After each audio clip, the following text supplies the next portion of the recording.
Assalamu alaikum wa rahmatullahi wa barakatuh. Ndugu zangu Waislamu, katika ulimwengu huu tulionao, siku zote tahadhari na watu watatu. Wa kwanza, mwenye uso mzuri anayekuonyesha lakini roho yake kawa ni chafu kwako.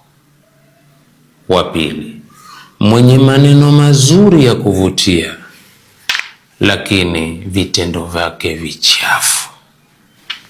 Wa tatu, mwenye mwili mzuri lakini nafsi yake mbovu. Ni kweli aweza mtu akakuonyesha uso mzuri wakati huu tulionao, lakini moyo wake ukawa nchafu kweli kwako. Tena aweza akawa ndugu yako au familia yako. Na aweza mtu akakuonyesha maneno mazuri ukakinai sina wasiwasi naye, subhanallah, kumbe moyo wake ni makaa kwako, hasidi mkubwa kwako. Na aweza mtu akakuonyesha mwili ukaona mimi kipatikana na matatizo huyu ndiye atakayenihami, lakini nafsi yake ikawa chafu, hukutakia mpaka ufe kwa yeye. Nani wa kutukinga na hawa?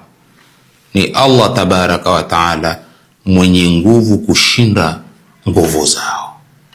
Tukinge Mola wetu na hawa, tusije tukavutika kwa uso wa mtu kumbe moyo wake hunipangia maovu ama kupangia maovu, ama neno la mtu lakini vitendo viovu, ama mwili wa mtu kuonyesha aweza kukuhami kumbe ndiye atutimbaye.